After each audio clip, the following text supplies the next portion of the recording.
Hey, what's up and hello? This is the Chris Nicole giving you my views on life, love, and the world of entertainment through my eyes.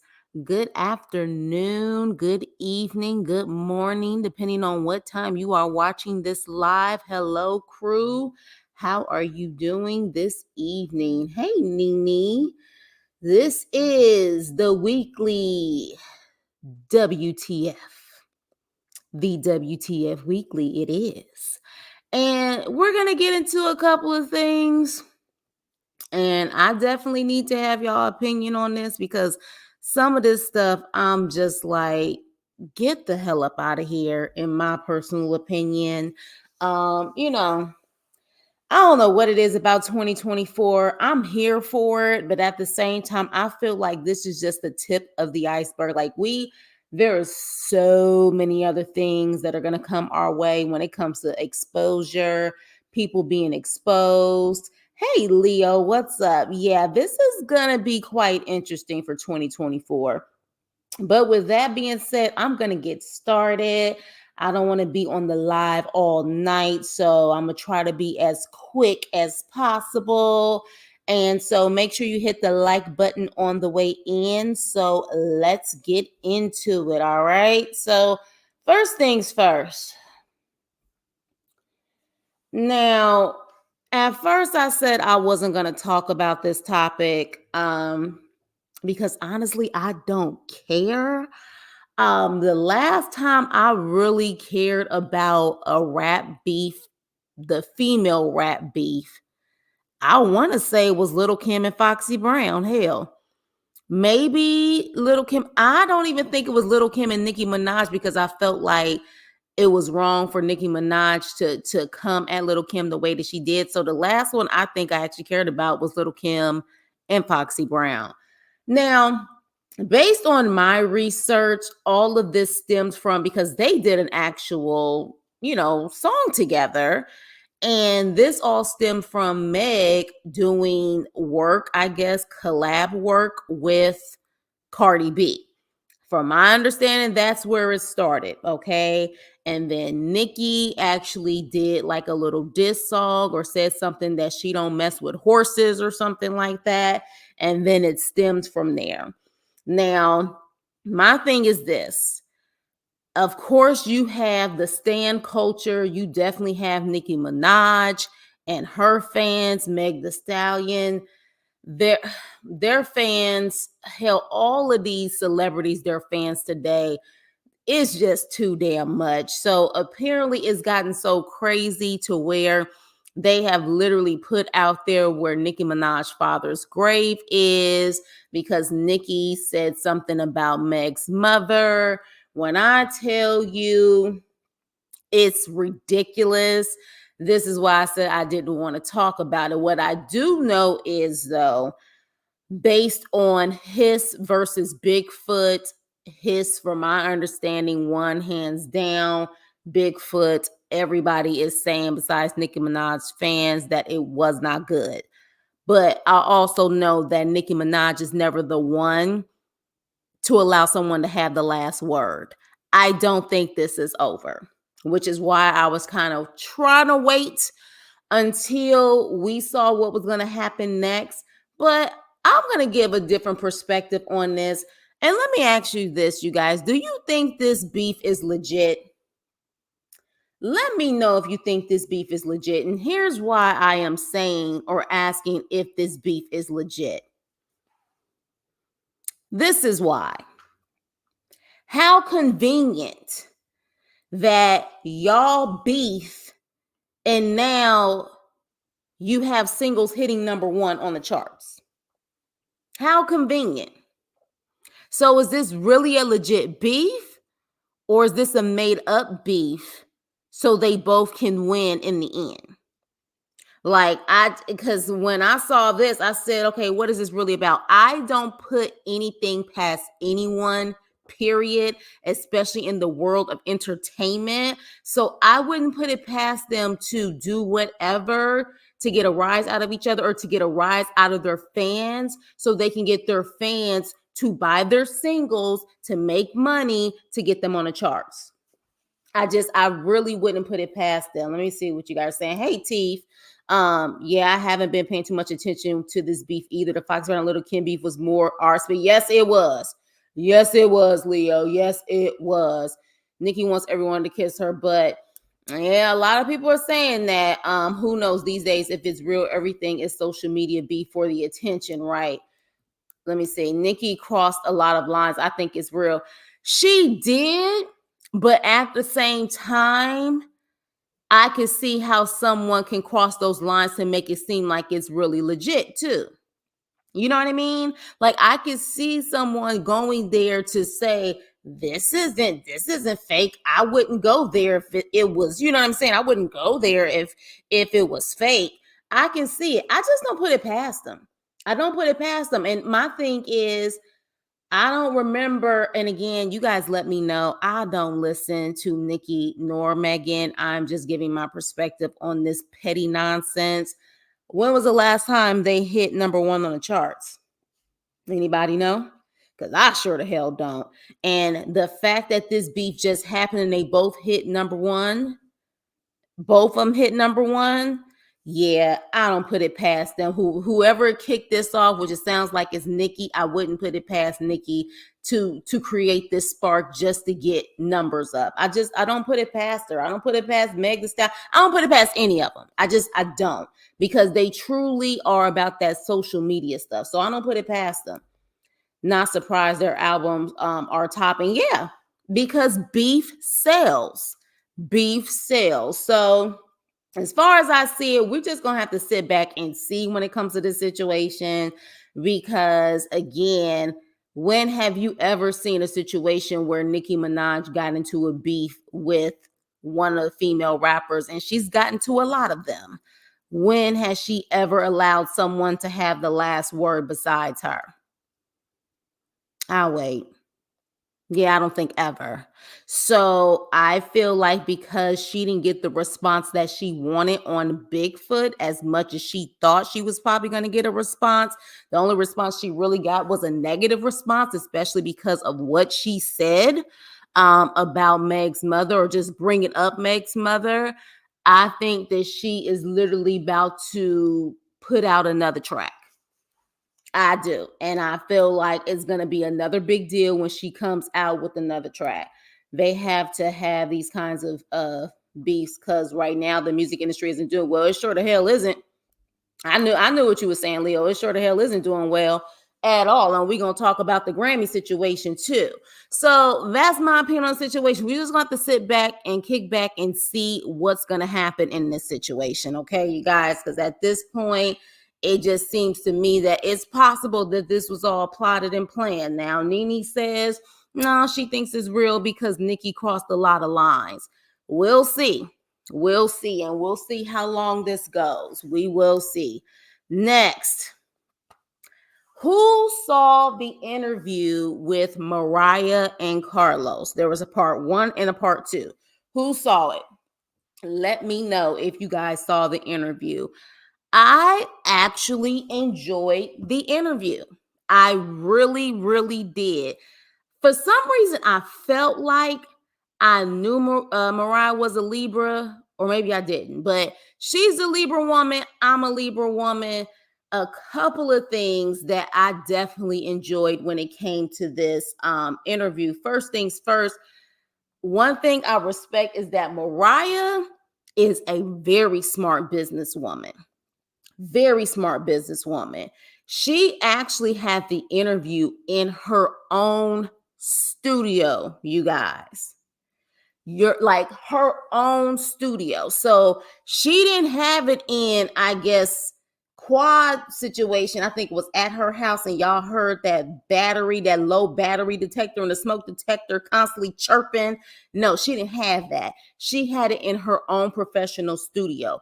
When I tell you her studio, she gave Carlos a tour, baby, that studio was absolutely gorgeous. She said that when Aiden asked her what she wanted, I guess for her birthday or what she wanted, she said, damn the purses, buy me this building. And she said she was building her own studio in McDonough, Georgia. And when I tell you it is drop dead gorgeous, I was in awe just with the tour and how she literally has it mapped out perfectly where anybody can go in there and I guess like rent out the space or whatever for unscripted TV to do the things that they need to do. And baby, she got her own green room. You know how they all have a green room when it comes to their confessionals and all of that type of stuff? She has her own green room. When I tell you, I personally feel after hearing this whole entire interview, I can see how some of the girls could be jealous of Mariah. I really can. One, she's drop dead gorgeous. She's beautiful.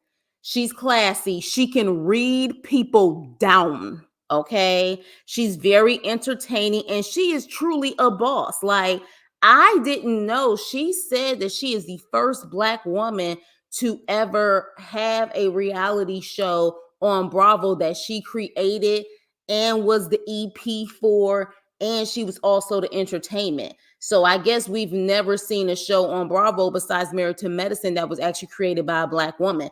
I was not aware of that. And so with that, she pretty much says that, you know, she's been quiet this whole entire time and she's been pretty much doing her master plan, doing her business and handling business. And I know I am the same way too. Hey, Yuli, I'm the same way too. As a Libra woman, don't count me the hell out. Don't count me the hell out. Was it created by a Black woman? Who? There's a created credit with by a Black woman. Let me know. Let me know. Because she said on there, I think she said create. Now, maybe she meant all of the slashes. Created, executive producer, and the entertainment. But she definitely said she was the first. But yeah, so let me know if that's the case. I don't remember who created the Real Housewives of Atlanta. I thought the Real Housewives of Atlanta was a franchise that pretty much Bravo has, and they just may have like producers for each city. I thought that was like the Bravo franchise. Is one of the ladies on that new show, Bold and Bougie. Bold and Bougie. Oh, please don't tell me that's in Atlanta. That sounds like an Atlanta show.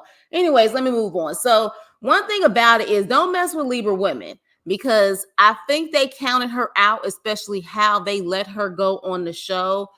A lot of times Libra women, when we get quiet, we not quiet because we feel defeated. We quiet because we thinking of a master plan. And to me, this was a true example of that because baby, she came back swinging with just having this studio. She truly showed that she is a true entrepreneur and she is a true boss. Another thing that I learned with her is that she's just not entertainment in a sense of she's a good cast member. You can tell that she truly thinks like a producer. She truly thinks she's very creative. If you guys get a chance to watch it, please watch it because you can tell she truly has a creative mind. And interesting enough, Carlos was trying to pick that creative mind too, because she said that Qua should have a spinoff. Low key, I'm going to be quite honest with you. I do feel like that was kind of like, yeah, she needs to have a spinoff, but I feel like Mariah is kind of like, let's see if you can handle a show on your own since you think you a star. Let's see if you can handle a show on your own. But Carlos said, well, what kind of show would you do for Qua since you say that she needs to have a spinoff? Mariah did not give him details, and I was like, please don't, Mariah, because one thing about, and Yuli, you a Libra woman too. One thing about us, we can be very creative people, and we like to overshare sometimes because we think that people are like us, very creative. And we think that, you know, they wouldn't necessarily take anything because they got their own creative stuff going on. Wrong. Sometimes we overshare too much. And I think Carlos was trying to see what she would say, possibly so someone could pitch a show for Quad. She kind of was mute and was like, nah, you know, well, you know, something about being single or something. She just kept it very, you know, cute and was like, I ain't giving you no damn details. And I was like, please, Mariah. I said, kudos, girl. Kudos, girl. Don't give him nothing because they done already took enough from you anyways. So she also definitely said that she made very valid points about her show, Married to Medicine. She said that at this point, she doesn't feel that the show is genuine. She feels like it's very typecasted. I've said that. And she also said there is a form of bullying and a lot of bullying going on. And of course, Carlos asked her about Sweet Tea, and she said that she feels like Sweet Tea has been bullied, but she does feel like Sweet Tea has something. And Carlos said the same thing. I think she has something too. She just needs to find her voice. She said, but the problem is they're already icing her out. They don't give people a chance to grow on the show. And so Carlos was like, do you think they're hazing her?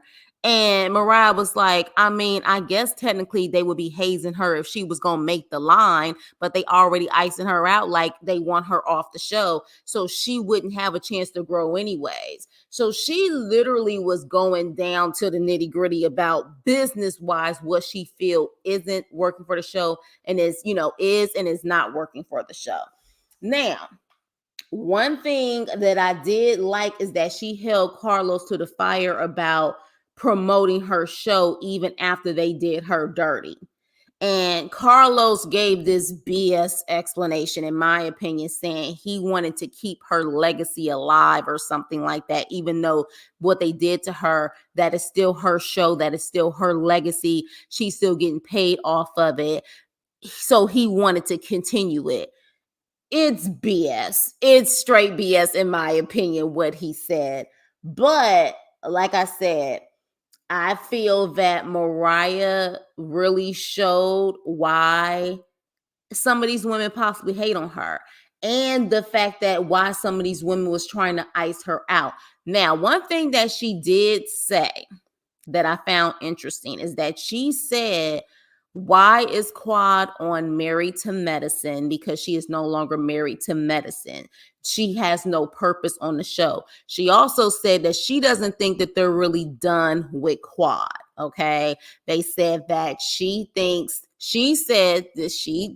that Quad, they tried to humble Quad. Okay. And they were humbling her, dropping her coin because she gets paid episode by episode. They did that to humble her, but they're not done with her. But I find it interesting that she said, why is she still on the show? She's no longer married to medicine. But then at the same time, she said that she casted Quad for the show and she wasn't even married to medicine at the time.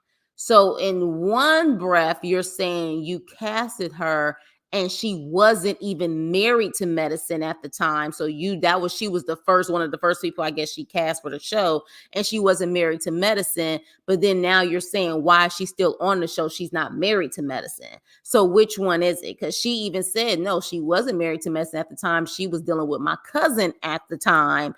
And Carlos said, do you think that she married Dr. G to be married to medicine for the show purposes? And she was like, I don't know.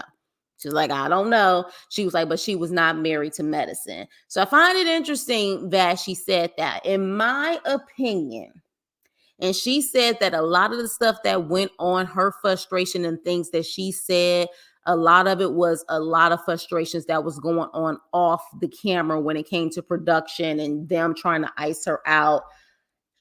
This is my opinion about her and Quad's relationship.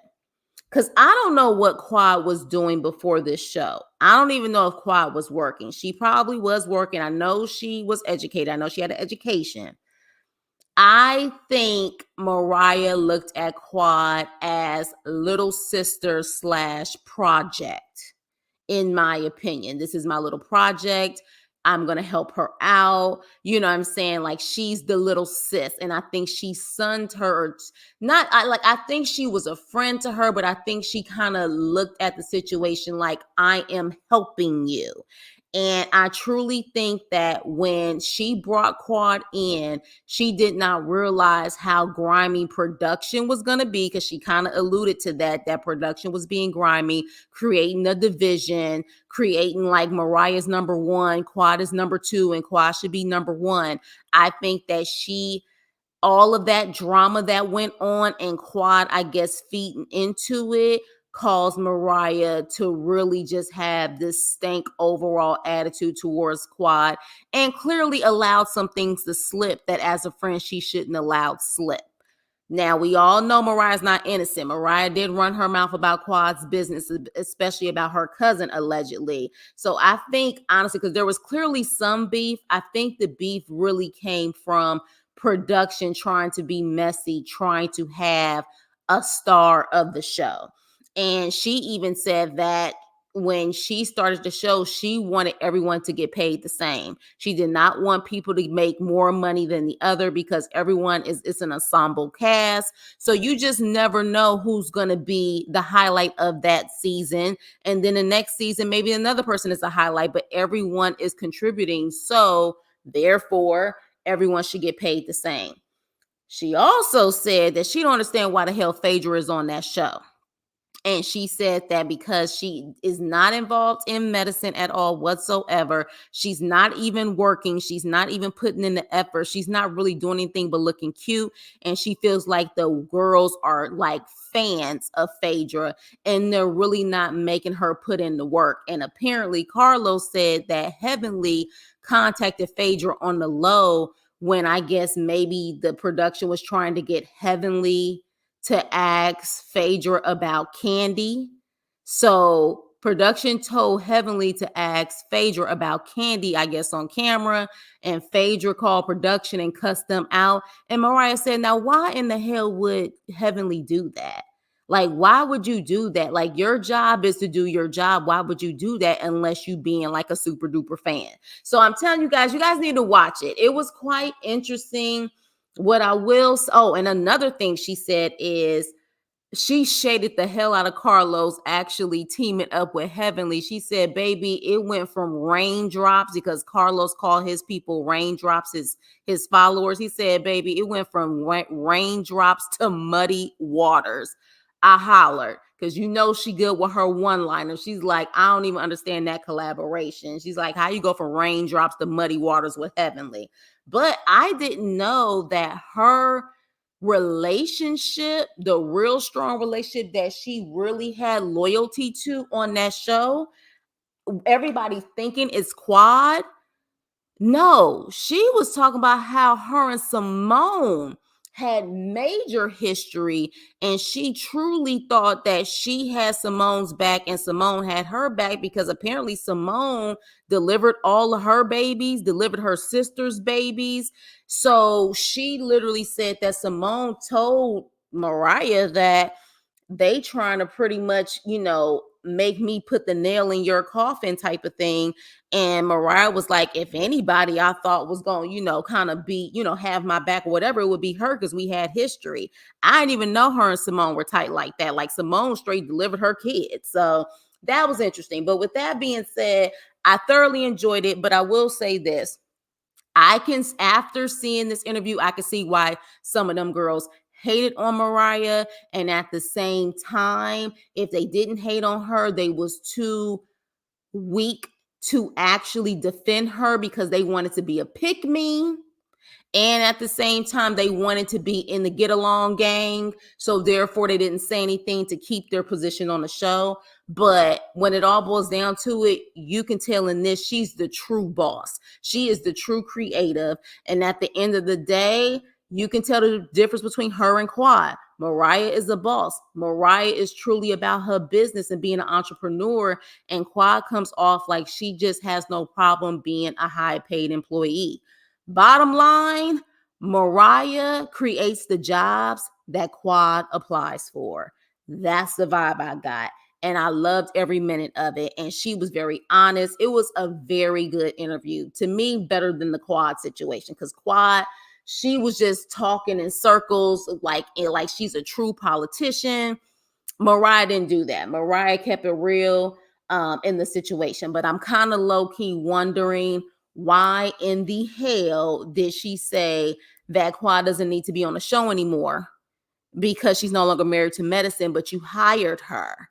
You hired her, okay, as someone who wasn't married to medicine. So I just found that interesting. But you guys definitely check it out. Didn't Quad have some business ventures going on? I think she does. Now, are they successful? I don't know. I know at one point she tried to do the pet clothing business. I don't know if that's still going on. I think at one point she had the seasonings. I don't know if that's going on, but to see Mariah build that studio, it is absolutely amazing. She loves TV. She said she's actually doing a talk show as well. So Mariah is busy, and apparently she's still getting a cute little coin from Married to Medicine. She feels like she's not paid enough, but she still gets her money. So, but yeah, I don't know what Quad business ventures or how successful they are, but let's move on.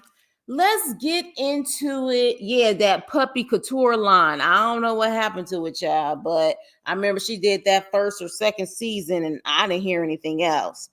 So let's get into the club, Shay, Shannon Sharp, and the Monique interview. Okay, so first things first.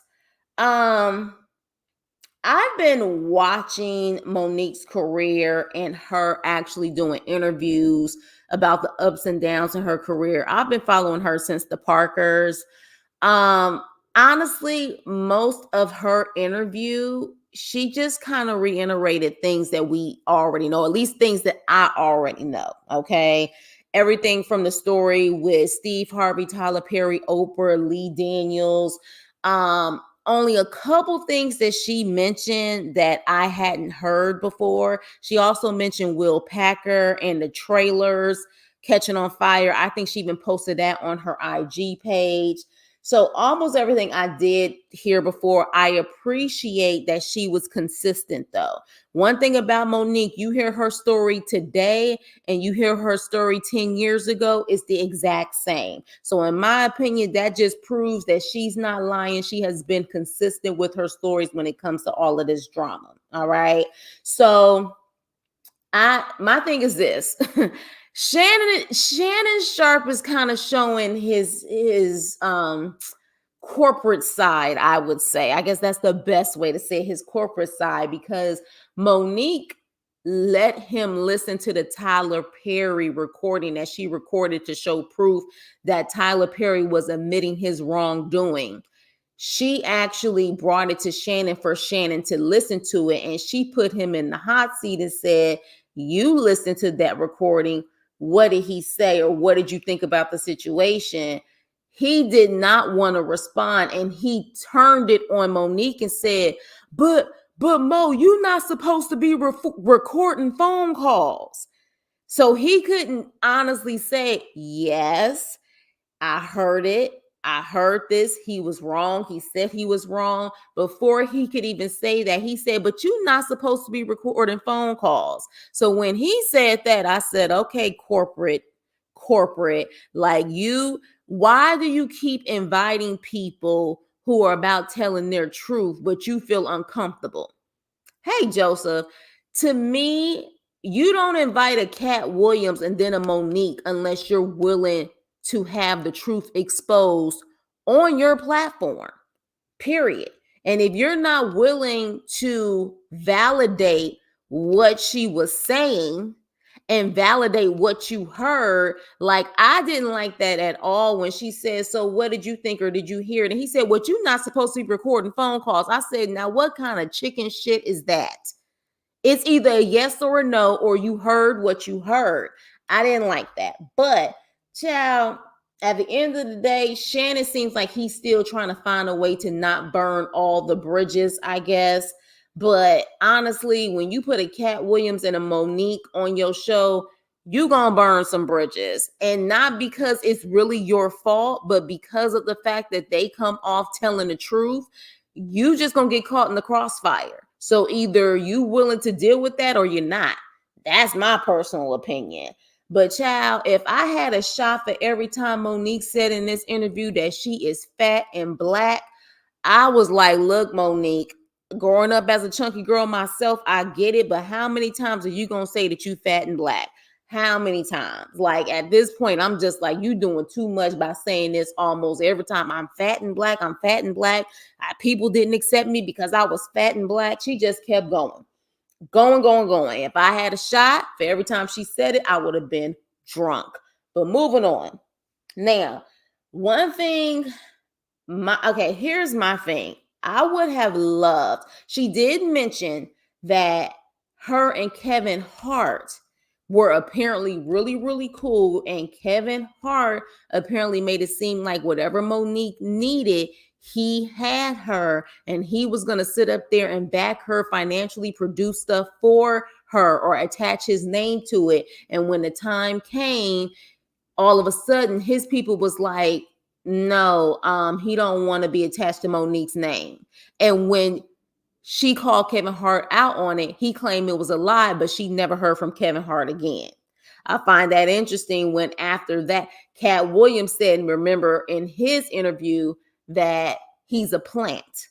So I find that interesting that he was making it seem like he was going to support Monique, and then all of a sudden he disappeared, and now Monique is giving that information. I had never heard that information before, that her and Kevin Hart was cool and Kevin Hart kind of ghosted her. So that's quite interesting. But with that, I would have to say that there's a couple of things that Shannon, in my opinion, should have asked her.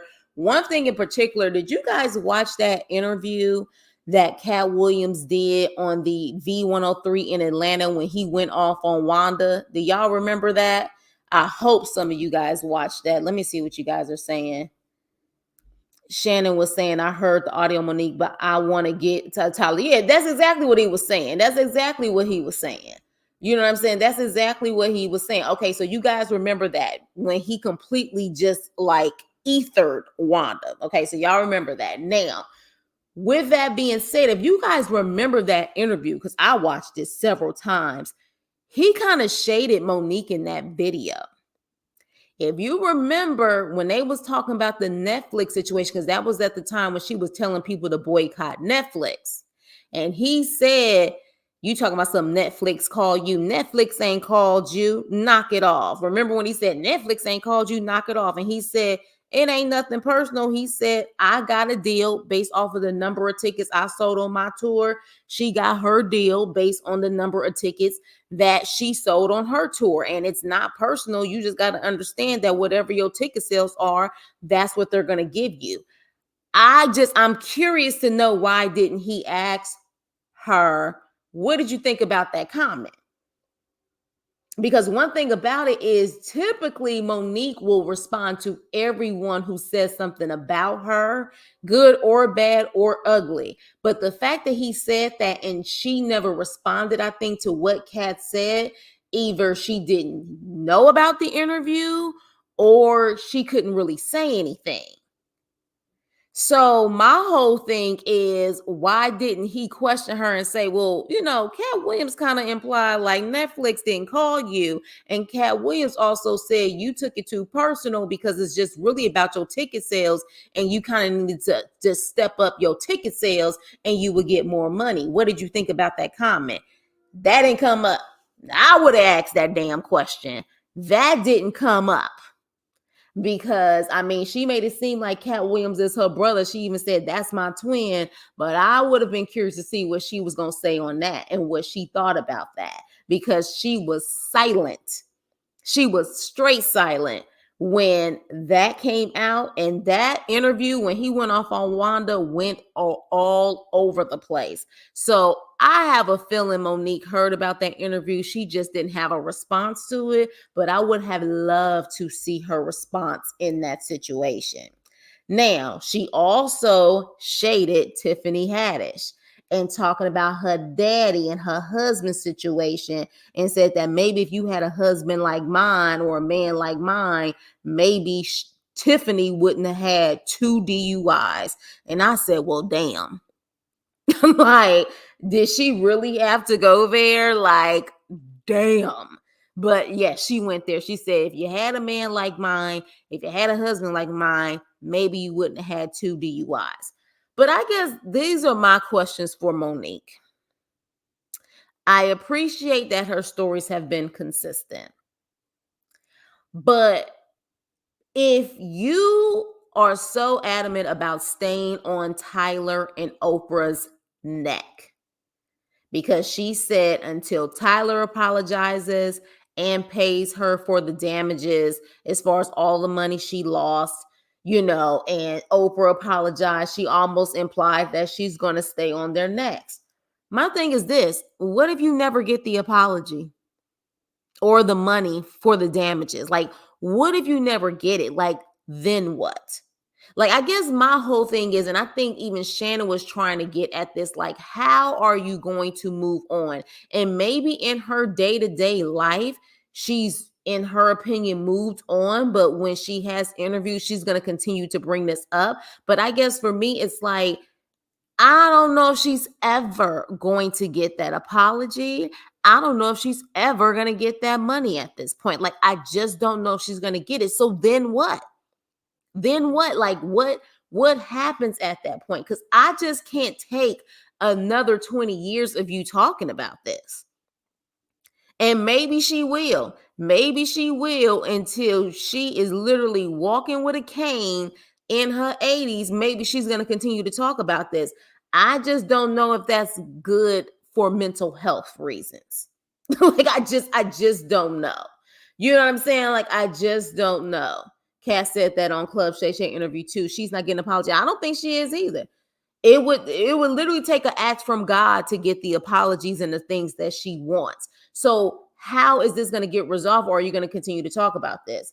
She talks about the D.L. Hughley situation. D.L. Hughley has responded on his page saying it's a blatant lie. It's just like, I don't know.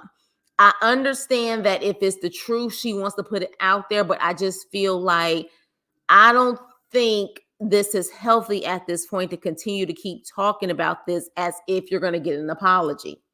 I don't see it.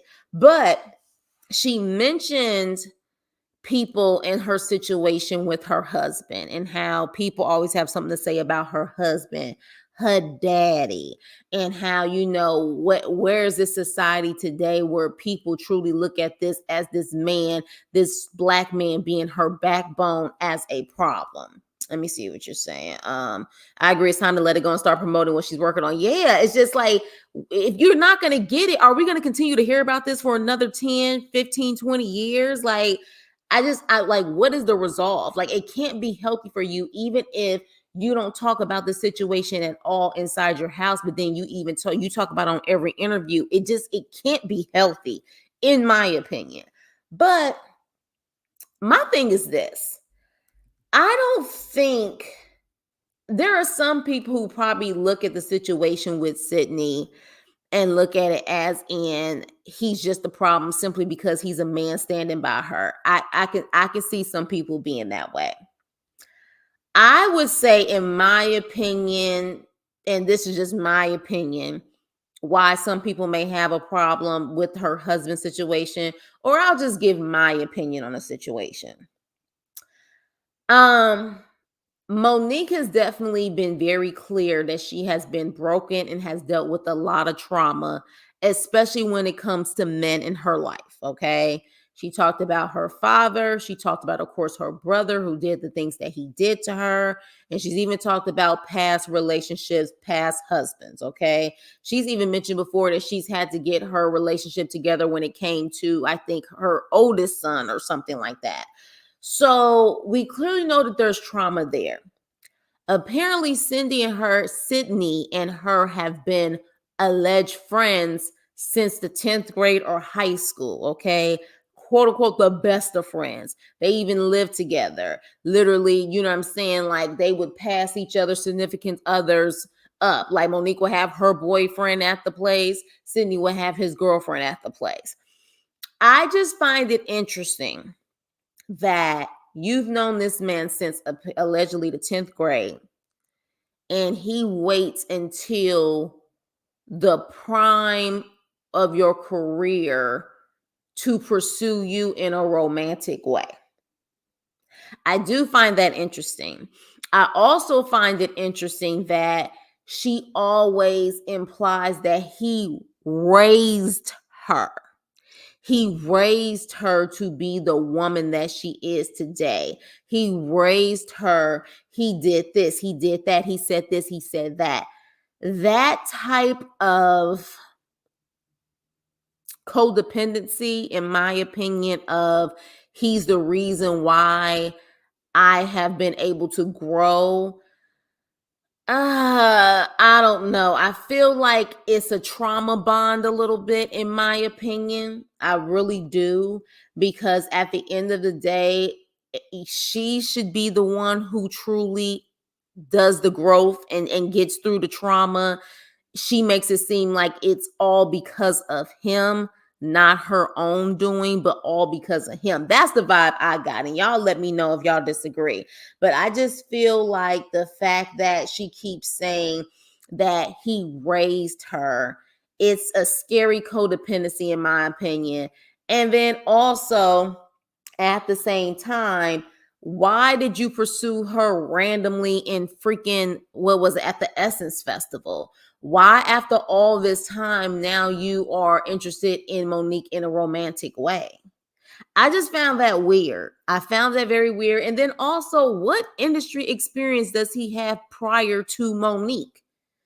And I'm sorry, but like when it all boils down to it, everyone can't do the industry work. It's just, they just can't.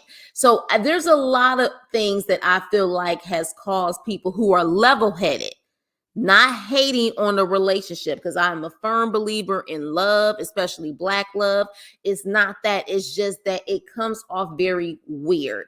Y'all have known each other for this long, and then all of a sudden, after 2 marriages and kids and everything else, now he wants to pursue you. And then as soon as that happens, he's pretty much manager, husband. And then at the same time, we don't know what type of background or experience he has when it comes to managing, being in the business that way. And you keep saying he raised you and he made you the woman that you are today. What about you making the woman that you are today? What about you doing that? What about you? So it's very weird how she talks about him. And I think a lot of it comes from people saying, I just don't know about the whole motives behind it. That's all. No, I ain't hating on her and her relationship with daddy. I'm not. But I do find it interesting that when she tells the story, I'm like, so wait a minute, y'all have known each other since 10th grade. You kept saying that's your brother, your brother, your brother. Then all of a sudden he want to kiss you in a seductive way in New Orleans, and the rest is history after what, 30 years of just being friends?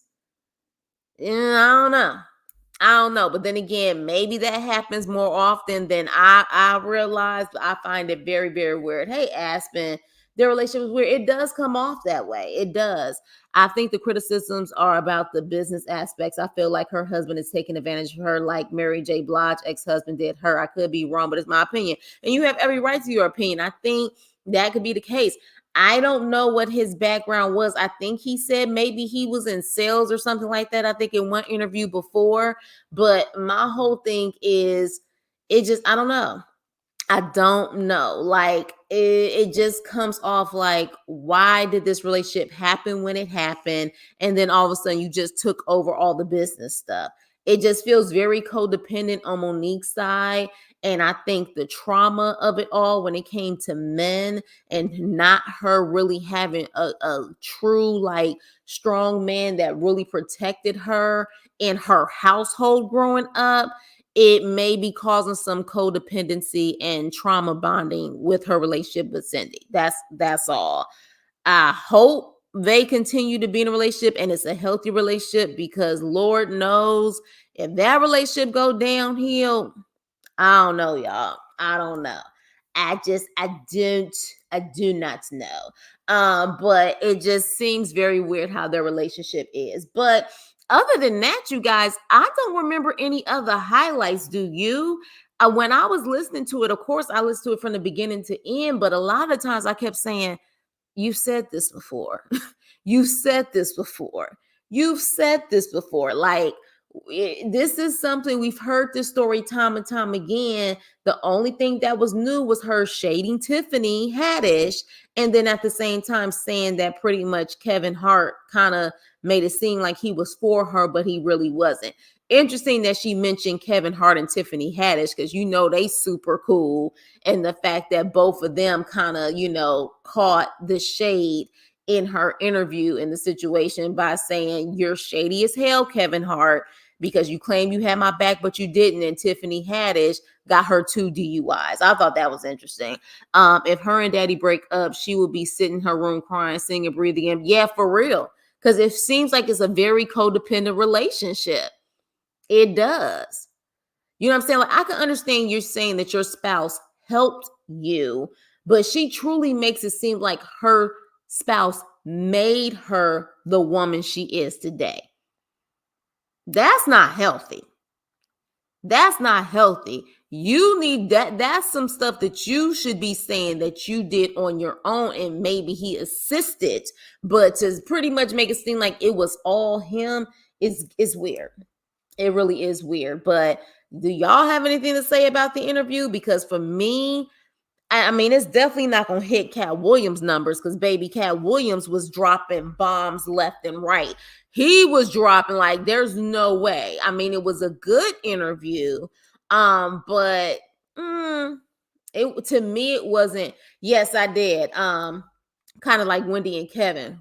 Wendy, Kevin, Mary, and her ex. A lot of women, they do that for some reason. Did you hear? Yeah, DL's response. He pretty much said she was lying. And say, of course he clowned her also, but of course he talked about the daughter situation. And honestly, she did not mention what she did with the daughter and the whole daughter situation, and bringing up the daughter and her beef with D.L. Hughley was completely messed up. She didn't mention that though in the interview. She did not.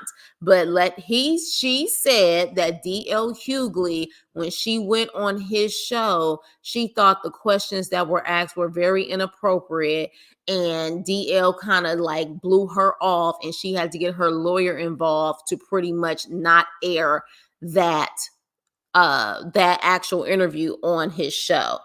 DL said that's a lie, that she actually called him, they spoke, he understood, and he decided on his own to remove it. So, child, who the hell knows who's telling the truth or whatever the case may be? But DL definitely responded. But the first thing he wanted to say was, Club Shay getting messier and messier. Like, I thought Wendy was gone. And I was just like, see, here you go. And that's what Club Shay, I guess, is afraid of. He's afraid of the fact that people are going to look at his situation like he's messy. And I don't feel that he's messy. He's doing a damn interview. Why are people so in their feelings about people doing interviews? Like, why? It's an interview. He can't control what the hell people say. Just like Buffy from Married to Medicine, she just did a recent interview with a guy named Oliver Twix.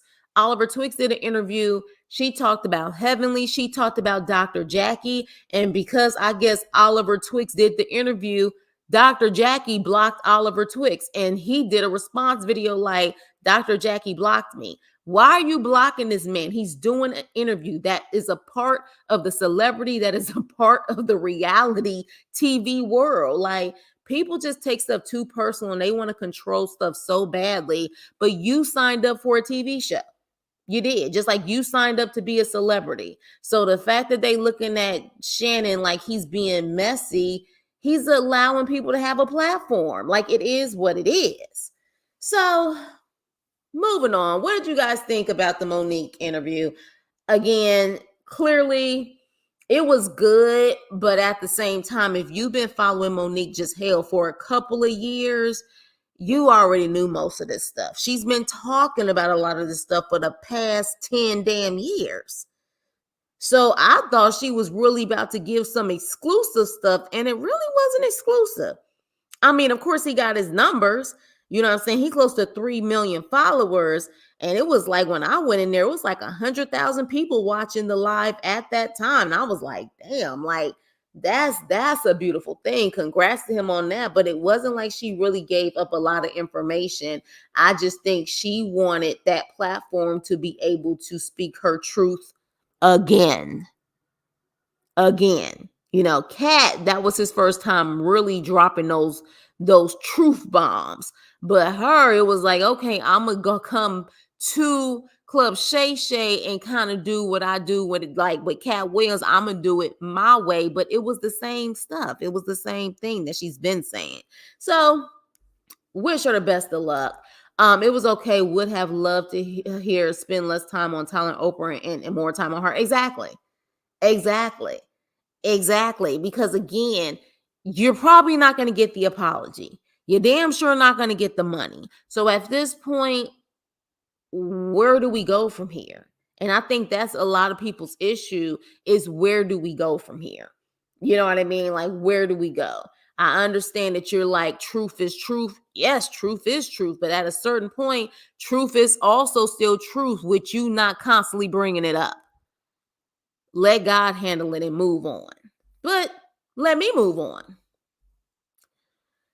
Okay, who actually watched the Grammys? I didn't even know the Grammys was on. When I tell you I haven't watched an award show in so long, I just don't care for them anymore. They're just not entertaining like they used to be when I was younger. Oprah will apologize to me before Monique get one. You better say that again. You better say that again. Literally, you better say it again. Oh, and that's another thing too. She mentioned the whole Taraji situation. So, you know, I don't know. Monique, I wish her the best of luck. The thing is, she is very talented.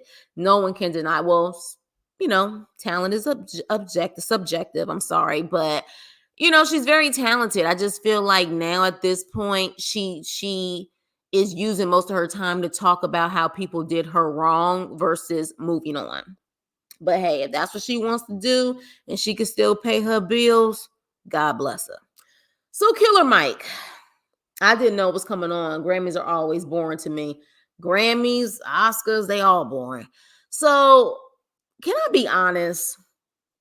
I only know Iller Mike. I'm sorry. I guess I shouldn't be saying that word. That's his name. So algorithm, YouTube, please don't flag me. All right. That is his name. So I'm gonna just say Iller Mike.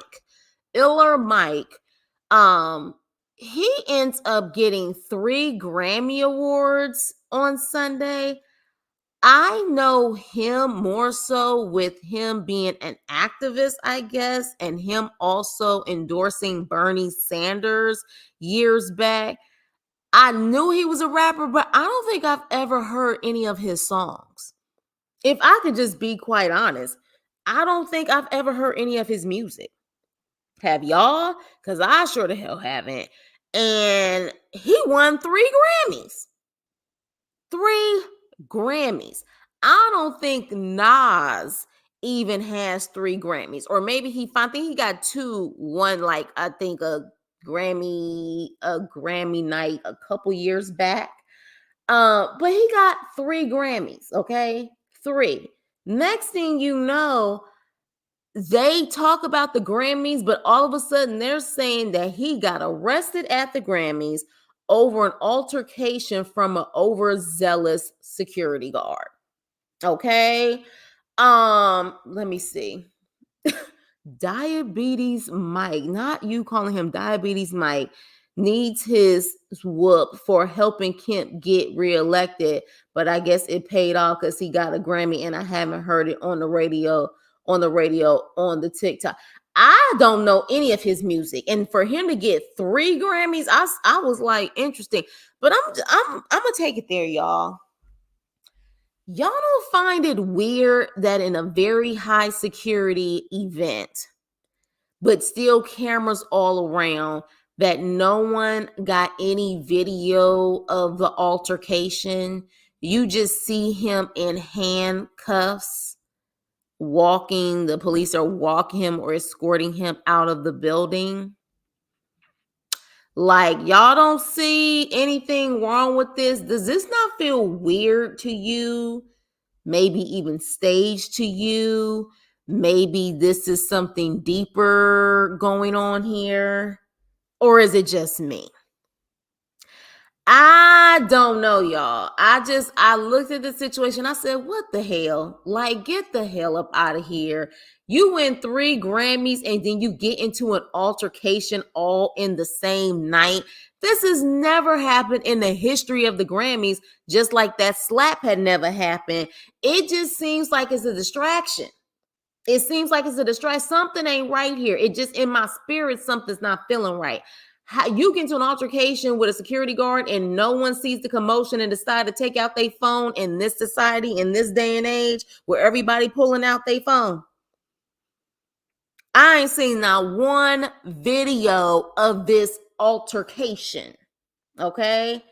And the night that you win 3 Grammys, you get arrested in the same night is weird. It's weird. It's not okay. So he's not much of a mainstream artist and more of an alternative hip hop rapper. I ain't never heard not one song from him. I know he from the ATL, but I've never heard not one song. Do y'all not find that weird? It's so weird to me. Like it's not adding up. It really isn't adding up. It's giving conspiracy, it's giving a rabbit hole of what the F. That's what it's giving. Okay. It's just not making any sense to me. Yeah, and I have a feeling that we're probably not going to hear about this anymore. And if we are, it's going to be controlled by him with his interviews to talk about it. But I feel like it's going to be something that is going to be swept under the rug. Probably a publicity stunt. I heard he's out now. Yeah, apparently it was a misdemeanor.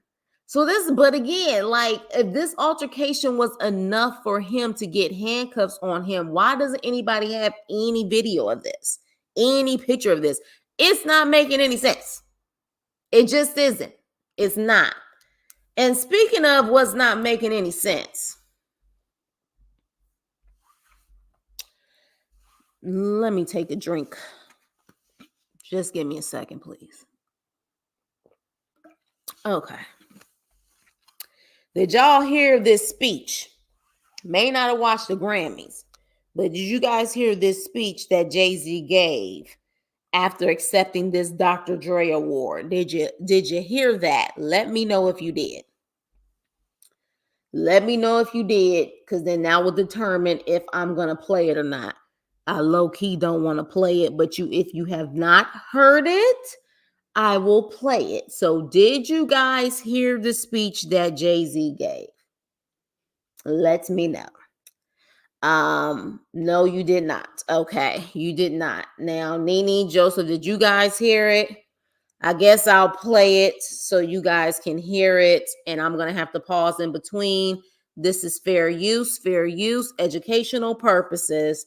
So let me play it.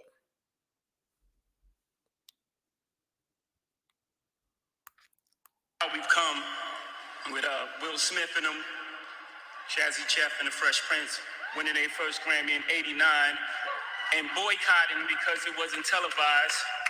And then they went to like a hotel and watched the Grammys. I didn't even understand what wasn't a great boycott. Yeah. But then, '98, I took a page out of their book. I was nominated for Best Rap Album, and DMX had dropped 2 albums that year. They both were #1. Shout out to DMX. And he wasn't nominated at all. So I boycotted, and I watched the Grammys. I'm just saying, we want y'all to get it right. We love y'all. We love y'all. We love y'all. We want y'all to get it right. At least get it close to right. And obviously it's subjective. Y'all don't got to clap at everything. Obviously it's subjective because... Let me pause it there. He said, we want y'all to get it right. Now, his wife has over 30 plus Grammys, if I'm not mistaken. I think he's the most nominated, and I think he's what the top hip hop artist that's won the most Grammys. He even mentioned that his daughter has Grammys. So, what part about this have they not gotten it right? When in your household alone, y'all have more Grammys than probably most of the industry has ever seen. So, what do you mean by it not getting right? When literally your wife is considered the most freaking not nominated, but she has the most Grammys, period. So, what do you mean by not getting it right? But let me continue. You know, it's music and it's opinion based, but some things, you know, I don't want to embarrass this young lady, but she has more Grammys than everyone and never won Album of the Year. So even by your own metrics, that doesn't work. Think about that. The most Grammys, never won Album of the Year. That doesn't work. You know, some of you go. Now, you notice you didn't hear a lot of claps. You didn't hear a lot of claps. Now, music is subjective, okay? Music is subjective. And the fact that you're saying you have the most Grammys, but you haven't got Album of the Year, how does that work? Easy. Because Beyonce has been placed in categories that some people have even questioned why the hell was she placed in those categories. Beyonce been placed in alternative. I think she's been in country categories. To me, it has always been a situation where they have tried to put her in all types of categories just so she could win a Grammy. Okay. Now let's talk about the whole Album of the Year situation. Now, let me continue though on what he said, because he shaded, apparently people are saying that he shaded Taylor Swift. But let me continue. You're gonna go home tonight and feel like you've been robbed. Some of you made it, Rob. Some of you don't belong in the category. Some of you don't belong in a category. Now, the internet is buzzing saying that he was talking about Taylor Swift. Taylor Swift took home Album of the Year. This is her 4th win for Album of the Year. Okay. Now, rumor has it, okay? Rumor has it the reason why Beyonce and Jay-Z have had a good amount of their Grammys is because of the politics, and apparently, allegedly, a big allegedly, paying for them. Okay? Paying for them. Now, let's go back. Let's go back to when she won that last Grammy that made her the most, she has the most Grammys of anyone. Let's go back to that. This is fair use. It's only 8 seconds, but I'm gonna need for y'all to watch the screen and see what this guy says when they're standing up clapping for her as she's going up there, and how the camera just so happened to get him and what he said and what he mouthed. Okay, y'all check this out. Show your respect. It's Renaissance, Beyonce. Now, let me repeat it again. Show your respect. It's Renaissance, Beyonce. Now, what do you think he just said? Let me repeat it again. Show your respect. It's Renaissance, Beyonce. Now, let people tell it, okay? They bought that. Thank you, Nene. They bought that. That has been the rumor for years when it comes to this crew of the Carters and the Knowles, that they buy. It is politics, and the categories that she's in, she gets these because she's really the only one in the categories. Or if there is some competition, the politics and allegedly it being bought, the fees involved, she's gotten them. Okay. Now, with that being said, it could be that the powers may be say, you can get these other categories that we may not necessarily care for. But when it comes to those top categories, oh no, we got different criteria for those. So y'all caught that, right? And the crazy part about it is the camera caught him saying that. Isn't that interesting that while she's collecting her award, the camera perfectly catches him saying they bought that? But you want to get up here and an award that you're getting, you want to complain about the Matrix, and you and your wife and your daughter have so many Grammys. Okay. It's mind-blowing to me. Her father has now got involved in the situation, giving his opinion on it, saying that the record label will only actually select one. And since Adele and say Beyonce are on the same record label, they really will back and support one for that actual album of the year. Do you guys feel like I'm very subjective when it comes to my music? But here's the thing, I'm not a stan worshiper of anyone.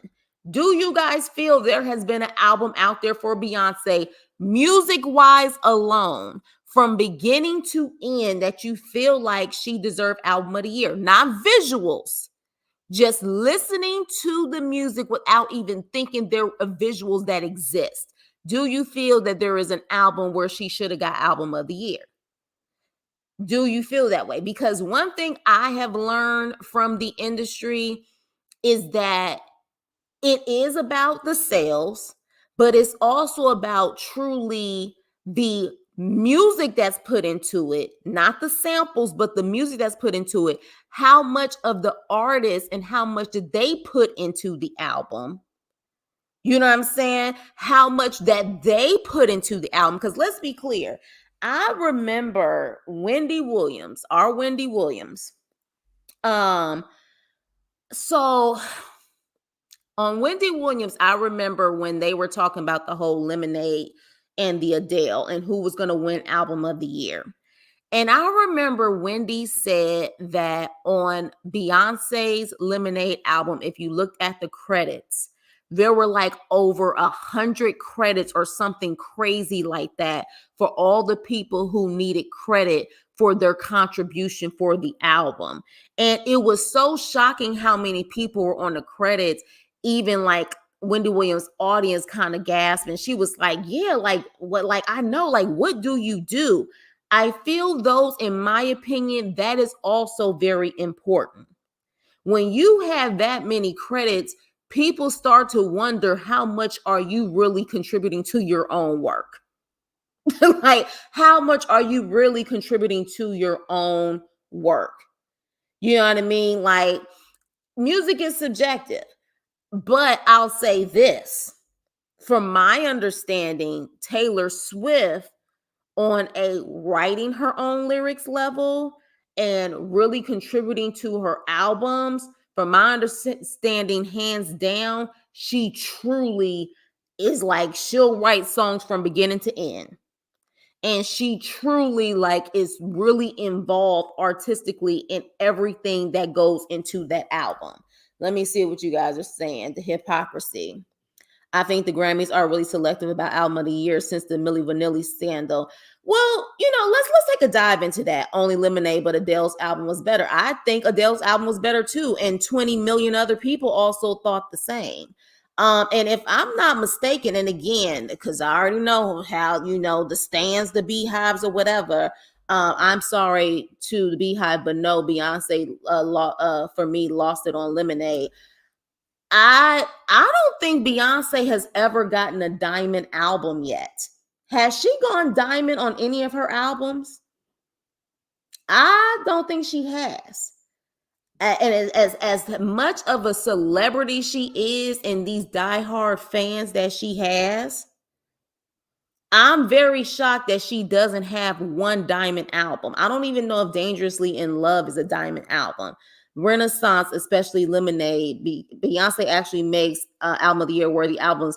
Well, I think that's subjective. I really think that's subjective. And also, we know that it is extremely hard as Black artists to get those awards. So I feel like if you look at some of the criteria of the people who have actually gotten the awards who were Black, I don't know if Beyonce fits that bill. And I'm just being honest. I'm old school and I'm still mad that Michael Jackson got snubbed for album Bad. I feel you. With 30 writers and 40 producers with multiple samples on just one album, absolutely no.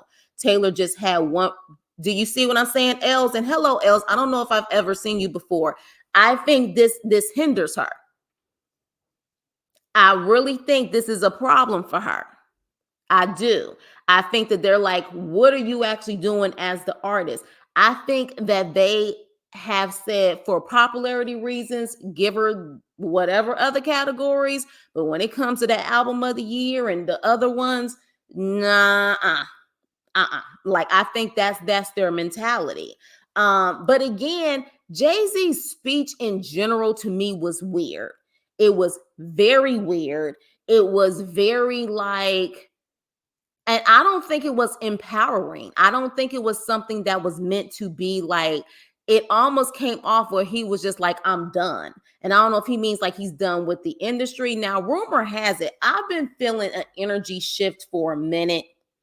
And I remember when all of this stuff was coming out about Diddy, I know somebody on my page said they felt like Jay-Z was up next. Jaguar Wright has said Jay-Z is allegedly worse than Diddy. And then literally when I was thinking about all of this Grammy stuff, preparing for the past couple of days, I see on Storm Monroe's page last night that his exclusive that apparently him and Jay-Z and Beyonce have allegedly split, and that Jay-Z is in fact up next after Diddy gets exposed, that Jay-Z will get exposed. So I find it interesting because his speech almost kind of gave like, I'm done. You know what I'm saying? Like he kind of gave that vibe, and it wasn't like, let's get it right for the artist, coming up. It was just more like he was giving his frustrations after all these years, and he's just like, I'm done. Like it was weird. It was very, very weird. Now, I don't know, allegedly, if that's the case. I find it interesting, though, that he got that award, because remember, before Diddy got exposed, didn't Diddy get this Lifetime Achievement Award or something like that before Diddy got exposed? Interesting enough, Jay-Z getting an award like that. So I don't know. Y'all. There could be some truth to that. I guess we're going to have to see. But my whole thing is this. Beyonce to me has a few hits here and there to me. Sorry, Beehives. Yeah, you already know they're going to try to come. But it is what it is. Like, we can have our difference of opinions over here. I checked. No, Beyonce doesn't have a diamond album. Now, with all of this hype that comes with her, she don't have a diamond album yet. Y'all don't find that weird? Is her celebrity and her hype more than what she's actually being able to do as far as her record sales and stuff? Like, it's just weird that she doesn't have a diamond album. I've been bumping Beyonce since Destiny Child days. I will say she has upgraded her sound over the years instead of being solely an R&B based artist. Yeah, but is some of that also making sure she's in different categories? And my whole thing is, Beyonce team, her business hustle, I mean, it's top notch. The marketing, the constantly putting her out there. Now, allegedly, she done, her and her man allegedly did some shady stuff when it comes to the industry. But you know what I'm saying? Like, is it smart to have a variety of different sounds to be placed in different categories to be able to get all the Grammys you can? Yeah, I would say it's a smart move if that's your goal, is to get the most Grammys out there. Jay-Z is weird. I'm just waiting on him to get that Diddy exposure, child. All I'm saying, the scales are beginning to balance. Ain't that the truth? It felt like a weird energy. It really did. It's the year of Libras and Dragons, and the scales are being balanced. It is a weird energy. And my thing is this. He said that in 98, he did that for DMX. And now in 2024, he's claiming he's fighting that same cause and getting this award, but saying that the Matrix, everything is not adding up. What were you doing in between 98 and 2024? Just collecting your Grammys. Just allowing your wife to collect her Grammys. Where was this stance in between 98 and 2024? So this is why I said, to me, his whole album, his speech, it was full of it. It was full of it, in my opinion. In my opinion. And you know, let's talk about people who've actually deserved Grammys who haven't gotten them, while he talking about how his wife has over 30, but she don't have album of the year. How about this beautiful woman right here, who I think was nominated for 9 one year, and she didn't get not one? Alicia Keys took home everything. I know y'all remember that. Let's not forget about her. She still, I don't think, has any Grammys. She got nominated for 9 in 1 year and went home with none. Has Beyonce ever been nominated and didn't go home with at least 1 or 2? So let's talk about the people who definitely deserved not only Grammys, but even possibly Album of the Year. India Arie, her freaking album that year with brown skin on it, absolutely amazing. Got nominated for 9 and didn't win 1. So we're going to talk about people who truly deserve Grammys that have never seen it or only have a couple. Let's talk about it. Let's talk about Usher. Confessions, an actual album that was a diamond album. It went diamond, I think, the first year or two. Okay. He actually got nominated for Album of the Year that year, and they snubbed him. And you know why they snubbed him? Because remember, that year Ray Charles had passed, and he just so happened to have an album out that year. And in a lot of people's opinion, they gave it to Ray Charles because I don't think Ray Charles had ever had a Grammy. And since he was now gone, they gave it to him. And when it all boils down to it, Usher should have gotten that Album of the Year. It was diamond. And from beginning to end, a lot of people felt like that album was a banger from the first song to the last song. Okay. Let me see. Yes, India Arie. Yes, yes, yes. The album was gold. Yes, her music is my word. Outkast won back in '04. Exactly. Exactly. But I don't think anyone, like, that album, first of all, the marketing of it with both of them doing 2 separate albums, but it was literally representing Outkast. That was a masterpiece in itself. And then the songs were masterpieces. So absolutely, you there when we win them, when Black people win them, it has to be undeniable. Not only the sales, but the actual creative work that was put into it. Okay? It has to be. It has to be. So at the end of the day, I just don't know if she has checked off all the boxes that it takes for a Black person to get the Album of the Year. I mean, it is what it is. When you really think about the ones who have won or we knew should have won, I don't know if she checks off all those boxes. Like, when you think about it, when I think Album of the Year for Black people who have won, I'm thinking Michael Jackson Thriller. I'm thinking Lauryn Hill, The Miseducation of Lauryn Hill. I'm thinking Outkast. I'm thinking Usher. I am thinking Stevie Wonder. If I look at all of those albums that were Album of the Year that won, that were by either R&B, rap artists, whatever the case may be, and I compare, I just can't say, I don't know if I can really compare that she should be able to get Album of the Year for any of the albums she's put out there. For me, she has had good songs on albums, but I've never been like, from beginning to end, this is a for sure like masterpiece without the visuals. Without the visuals. I think the visuals is what catches people's eyes more than anything, but that's just my opinion. My R&B, y'all. I can't wait for the Super Bowl performance. Yeah, that Super Bowl performance is probably going to be crazy. I really want to see him in Vegas too. SZA should have won Album of the Year for SOS. Great album from beginning to end. So, but again, it is subjective. I just felt like that whole thing that he did is just like, really? Like, you guys are never satisfied. You're never satisfied. You're sitting up there with literally all of you guys combined probably got over 40, 50 Grammys in that house. Literally.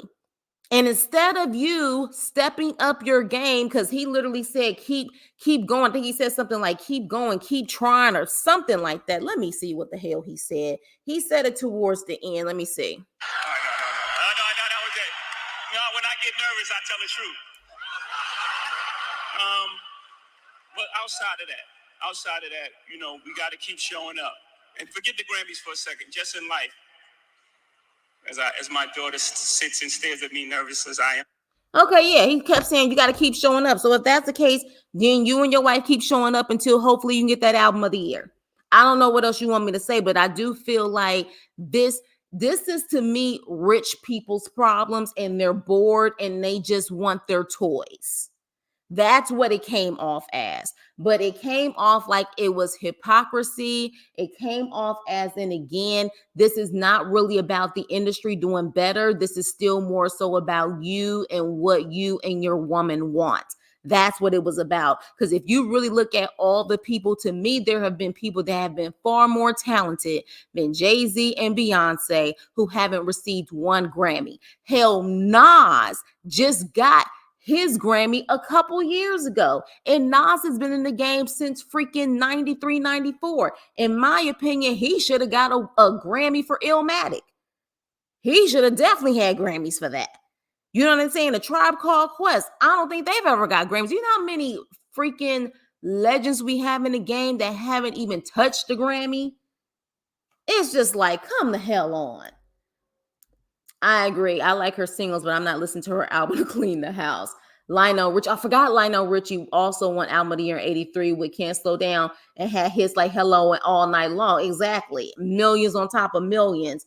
Like, yeah, like when you really, if you really, you guys look at all the people who've won Album of the Year, and we're going to just compare it to Black artists who have been known to do R&B, pop, or rap, and you really look at the catalog, that album compared to Beyonce's album, and if you really can look at it subjectively and not on some fandom stuff, you know, you may see a reason why she hasn't gotten it. But again, it's subjective.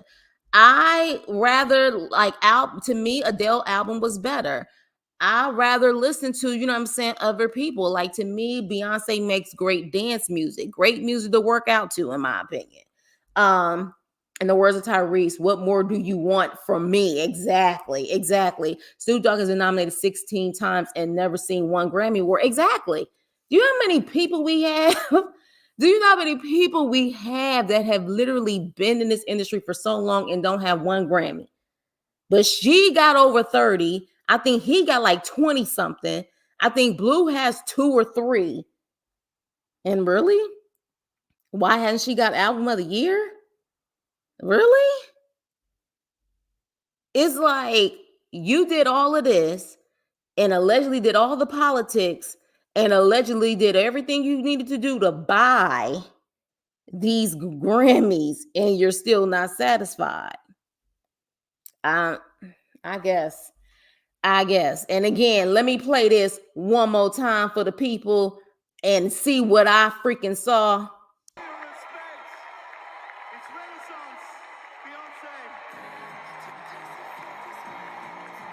One more time.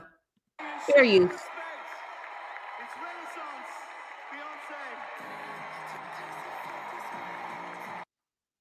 Yeah.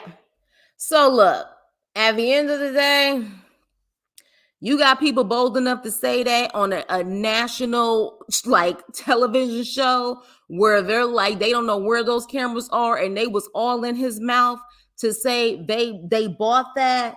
Come on, y'all. Which is why probably there was slow claps and not really people cheering like to the point where it sounded like thunder. You notice when he said that, it wasn't a lot of people cheering. It was very like, ooh, ooh, kind of slow claps. No one was really saying anything or anything like that. It was just kind of like, oh, okay. It was kind of that type of vibe. And another person, and here it is. And again, I don't even have to be a diehard fan for, at the end of the day, you really have to look at people and say, what happened to this person? Let's look at Nicki Minaj. People can say she got a horrible attitude. She always beefing with people, but she's been in this game. She's had pretty good albums. She hasn't won a Grammy. She hasn't won one. She actually, I think, was nominated on Sunday, and they said she got snubbed because she didn't get that one either. So there's so many people in this game that haven't received not one Grammy. And they got how many? And they talking about album of the year. Like, seriously. Let me see. Busta Rhymes, 11 nominations. No, exactly. And we know he a legend. We know he a legend too. Especially his album back in 98 with the one with If You Really Want to Party With Me, Let Me See. What that album was a banger. I remember that album. He the album, the everything was a banger. And he didn't get his Grammy. Dang, Snoop Dogg for real. Yeah, we've had so many legendary artists who hasn't gotten nothing, and those albums were fire. Exactly. One thing that we keep hearing is that the entertainment industry is shady. Yeah, yeah. And it's, to me, it's showing more and more. It's not about talent as far as the people who get the awards. It's not about time. It's not about talent. That's the way it's coming off. It is not about the talent. It is about the politics, and it's about what you are willing to do to get the accolades. That's the way it's coming off. I was turned off, and with the Iller Mike situation to the Jay-Z situation, that whole vibe, it seemed very off-putting and weird. I don't know, y'all. Like Yuli, you're saying there's a balance, there's a shift. There is a huge shift, and I think a lot of stuff is about to happen this year. A lot of exposure, a lot of things are going to get exposed, because I was just like, who in the hell? I'm like, how is this even a situation that someone wins 3 Grammys and all of a sudden get into an altercation that no one's seen? Then you got Jay-Z with this weird speech, which was just very weird. I was like, why is he up here? It's almost like, I don't know, it kind of felt like he was giving his farewell. I don't know if it was just me, but it just seemed like he was like, yeah, bye. And then literally, this is a picture of him, doing this. And I think I've seen him do this before. But I mean, just look at him. Like, his whole energy to me was off. And maybe it was just me. I would love to get y'all feedback on it. And for those who are replay game, let me know what you guys think. Subjectively, like, any stand that's about to come in here, miss me with that. If you can't have an honest, healthy conversation about this, please dismiss yourself, because we over here, we're subjective. We're honest about our opinions. We don't attack other people because of their opinions. This is my opinion on the situation and what I felt. Okay. Put your hands where my eyes can see. Exactly. That was a hot album. But again, that's my opinion. Music is subjective. Nicki Minaj does deserve at least 1 Grammy off her songs alone, because she's truly, that's what I'm saying, she don't have one. And you have peers and people who are legends that came before you, who made a way for you, who don't even have one, or may only have 2 or 3, and you got 30 plus, and you're complaining?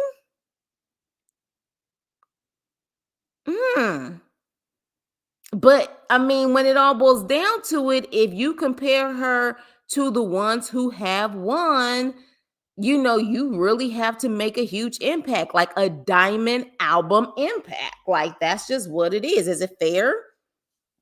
Maybe not. But at the same time, they know this industry better than a lot of other folks.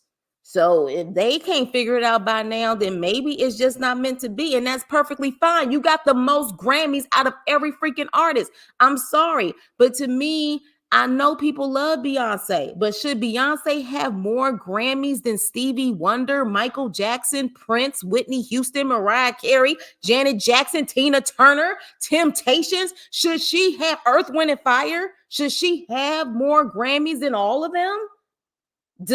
Come on. But again, my opinion. It's my opinion. SZA and Janelle Monáe were both in the same Album of the Year category, and even they didn't win the award this year. Yeah. Jay-Z looks like Charlie Horse of Lamb. Y'all remember that show? I love Lamb Chops Play Along.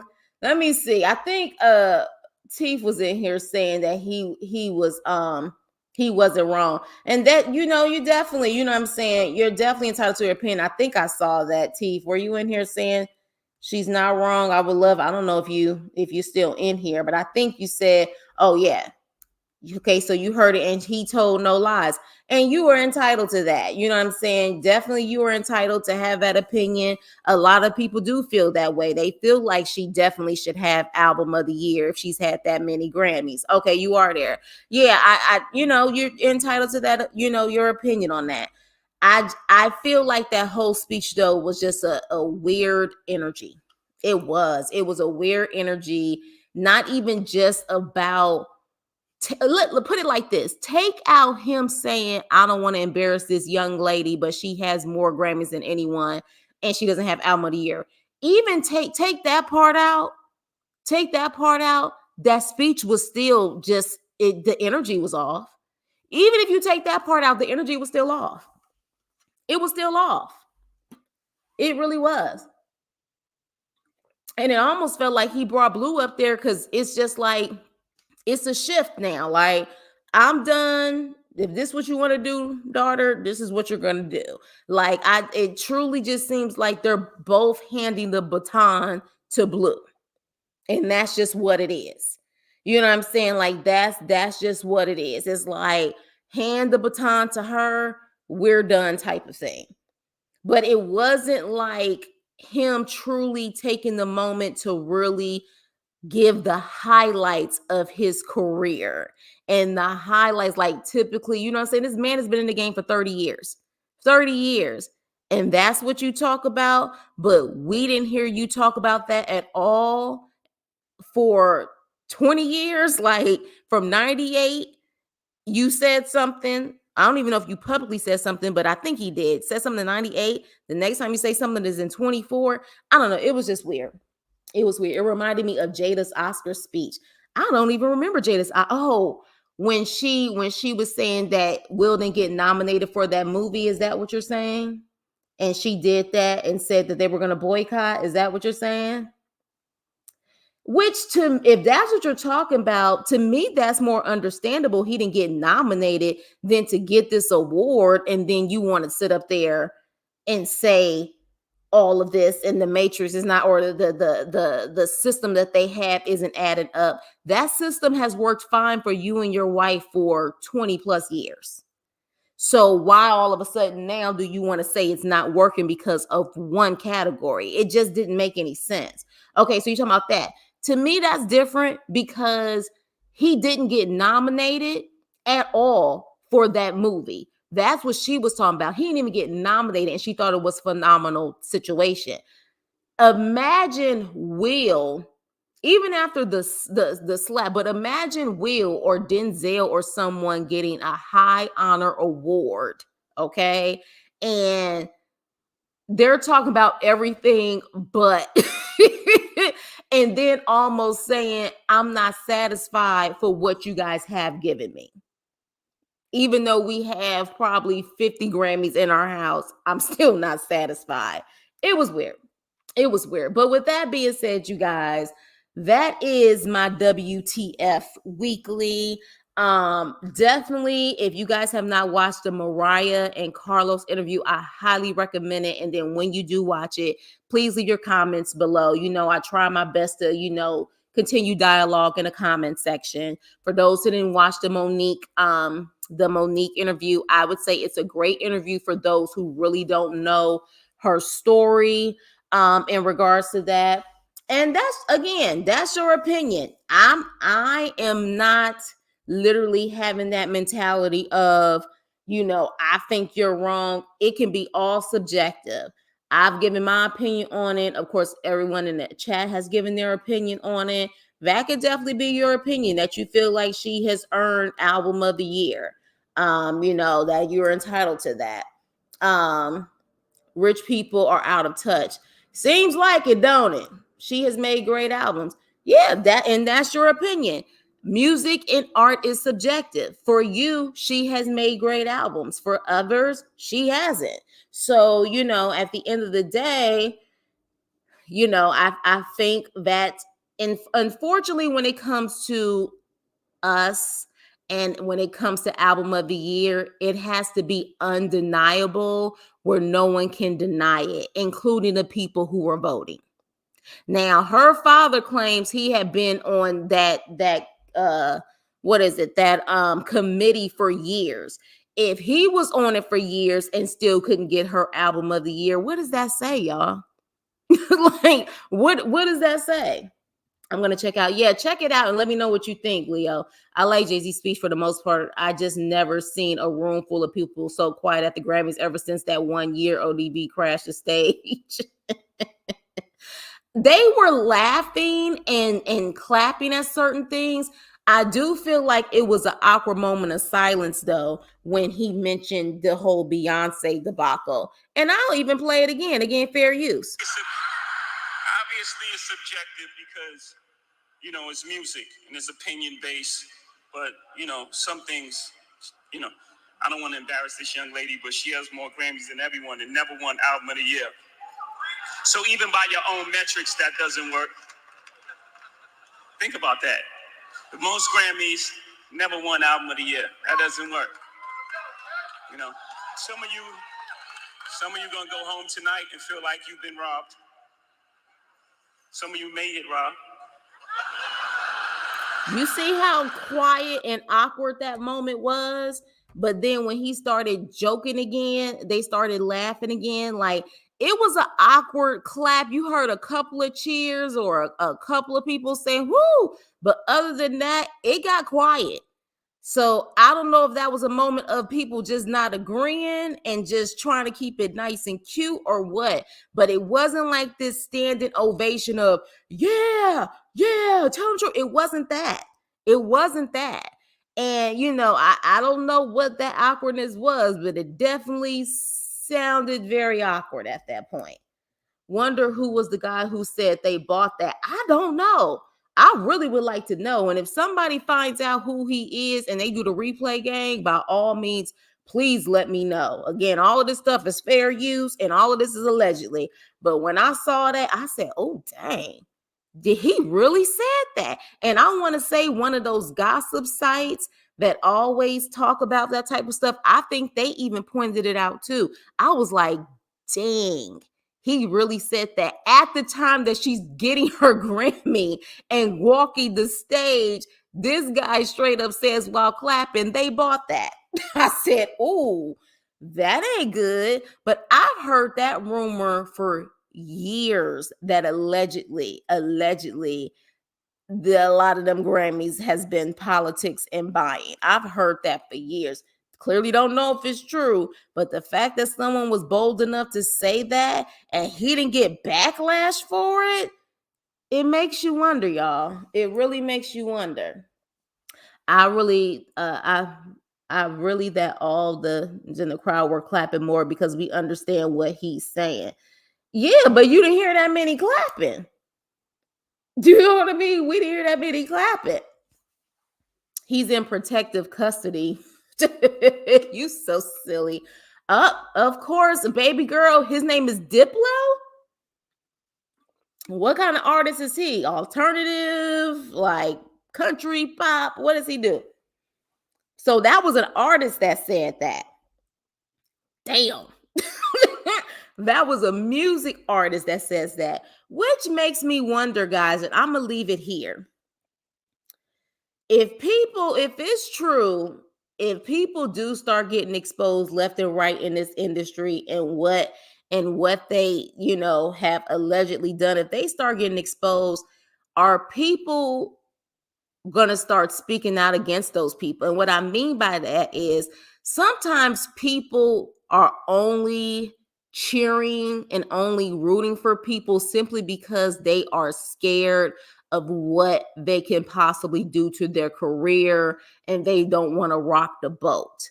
But sometimes the moment that someone ends up getting exposed and let's say things go left and go downhill, all of a sudden people want to start telling the truth. So I wonder if what the exclusive was that Storm said and what people have been saying on around the internet for years, that eventually he and other more people are going to get exposed. It makes me wonder if they do and it's a crash and burn situation, are people going to really start coming out and saying how they really feel about people? How they really feel about people. That was Diplo. Wow, he's a famous DJ. Wow. Wow. See, I didn't even know who he was. He has no reason to lie. Oh, really? Oh, really, Nene? So he has no reason to lie. He has no dog in his fight, huh? Well, he sure said it. Y'all saw it. Y'all clearly saw it. I had to get that clip because I said, I ain't about to sit up there and say this without having somebody actually say it at the Grammys when she's getting her award. I wanted y'all to see it. I played it multiple times. He said it. He said it very... I said, this is crazy. So, yeah, okay, so he has no reason to lie. Child. And the fact that no one gave him any backlash after that, that was not all over the place saying, Diplo said that they bought that Grammy. No one said anything. No one said anything. Yep, he definitely saw it, and the camera was right in his face, all in his mouth. All in his mouth. Child. But with that being said, you guys, as usual, I appreciate you guys coming to my lives and the WTF Weekly. I would love to continue the dialogue. At the end of the day, like I said, I'm sure that this is going to cause some controversy. Look, over here, we are about everyone having their opinion as long as they are respectful. As you can see, people in the chat totally disagree with things that I was saying. Felt like she deserves it. Some people feel like she doesn't deserve it. We can agree to disagree over here like adults and still love each other and respect each other at the end of the day. That's what it's all about here at the Chris Nicole channel. So with that being said, I would like to know what you guys think. Make sure you hit the like button, like, share, and subscribe. And I will see you on my next video. Toodles.